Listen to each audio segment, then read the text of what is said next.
Biasanya ada beberapa orang tua mulai khawatir jika anak usia 2 tahun tetapi belum dapat berbicara atau hanya dapat mengeluarkan satu atau dua kata. Hal yang dapat menyebabkan anak terlambat untuk bicara seperti Ciluk, ciluk.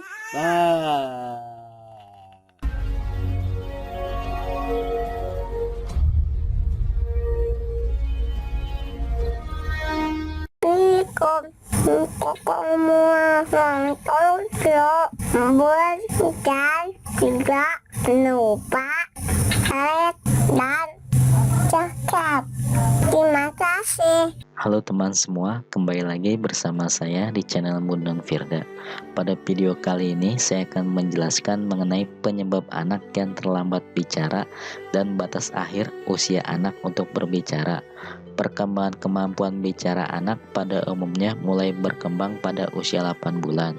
Pada usia ini, orang tua sudah mulai menstimulasi kemampuan bicara anak dengan berbagai cara seperti mengajak ngobrol, membacakan cerita, dan bernyanyi.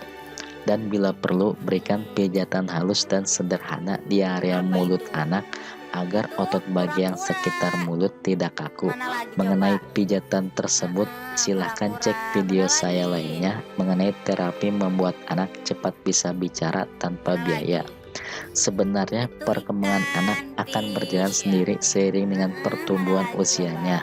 Namun ada beberapa anak yang memang membutuhkan stimulus dan perhatian lebih untuk dapat berkembang lebih baik. Biasanya ada beberapa orang tua mulai khawatir jika anak usia 2 tahun tetapi belum dapat berbicara atau hanya dapat mengeluarkan satu atau dua kata. Ada beberapa hal yang dapat menyebabkan anak terlambat untuk bicara seperti yang pertama, mengalami hambatan pendengaran. Bila anak mengalami kesulitan dalam pendengaran, secara otomatis menyebabkan anak kesulitan meniru, memahami, dan menggunakan bahasa. Masalah pendengaran pada anak biasanya disebabkan adanya infeksi telinga. Yang kedua, anak terlalu sering melihat handphone atau televisi sebagai penonton pasif. Dari beberapa kasus yang sering ditemui, ini merupakan penyebab yang paling banyak membuat anak menjadi terlambat bicara. Anak asik menikmati gambar dan mendengarkan suara saja, ditambah lagi dengan kurangnya bimbingan atau arahan orang tua saat menonton televisi atau memainkan handphone. Bukan berarti anak tidak boleh menonton TV atau bermain handphone, karena itu semua juga termasuk hiburan dan pembelajaran untuk anak nantinya.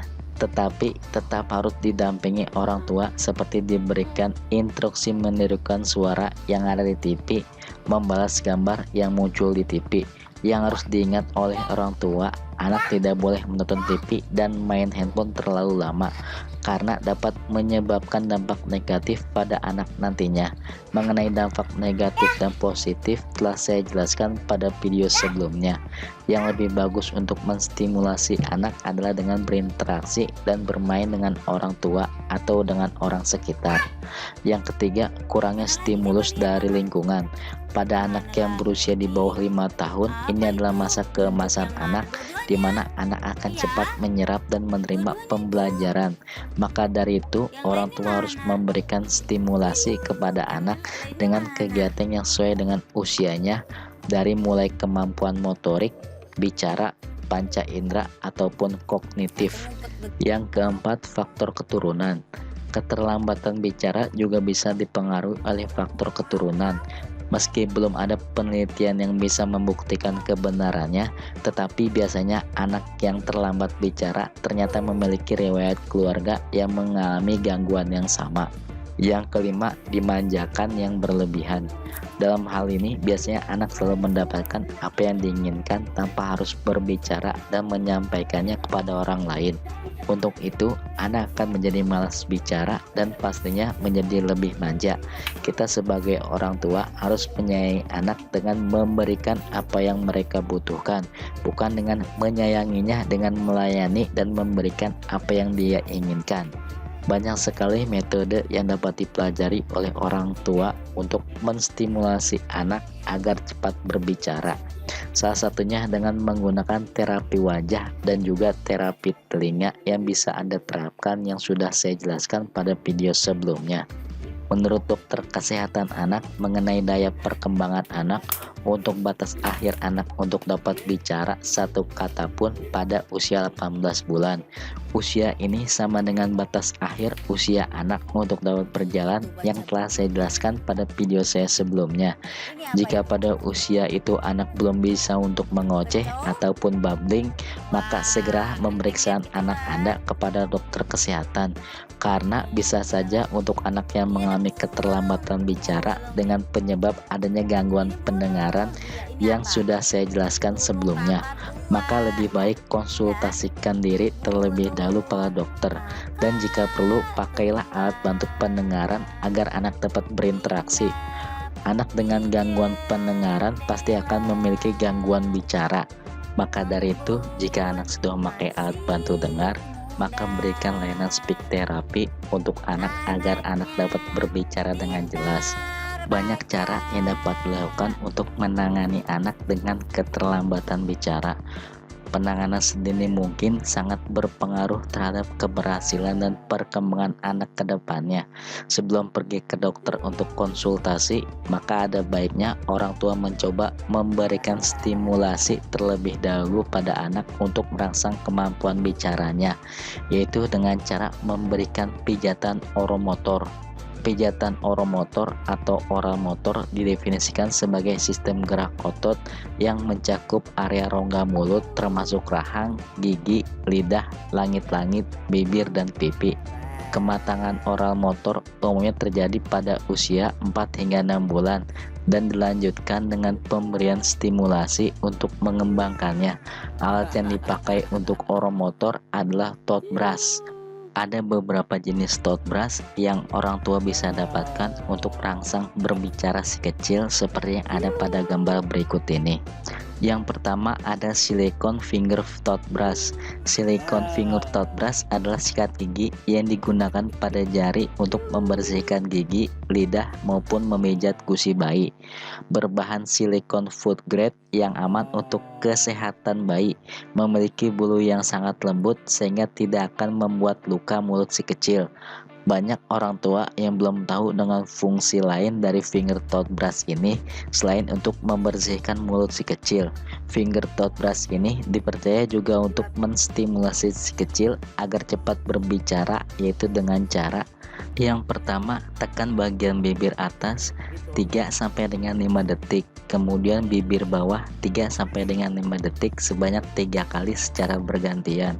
Yang kedua, pijat bagian pipi dalam sampai menggelembung. Pijatlah hingga pipi anak tidak terasa kaku.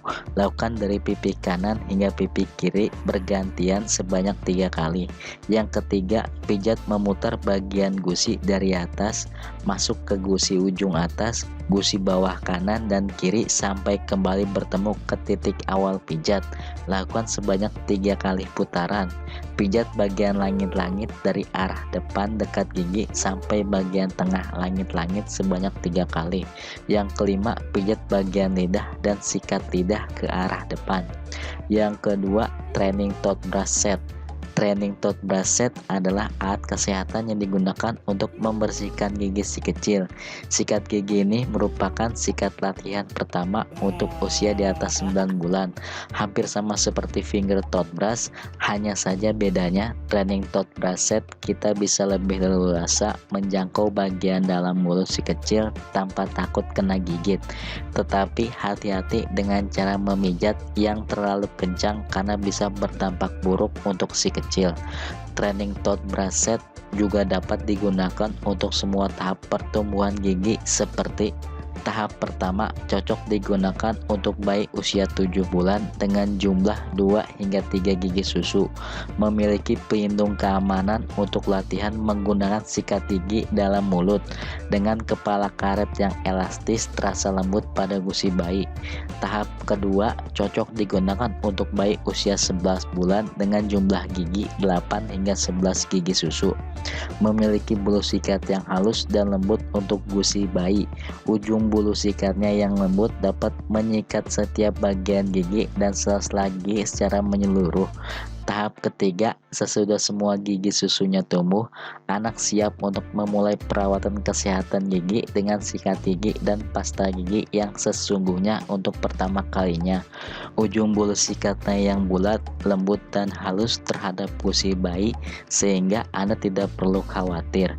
Dengan sering melakukan terapi wajah, terapi telinga, dan otomotor kepada anak dengan keterlambatan bicara akan membantu melepaskan otot wajah yang kaku, dapat meningkatkan keterampilan makan atau mengunyah, menambah nafsu makan, dan yang pasti meningkatkan perkembangan bicara anak.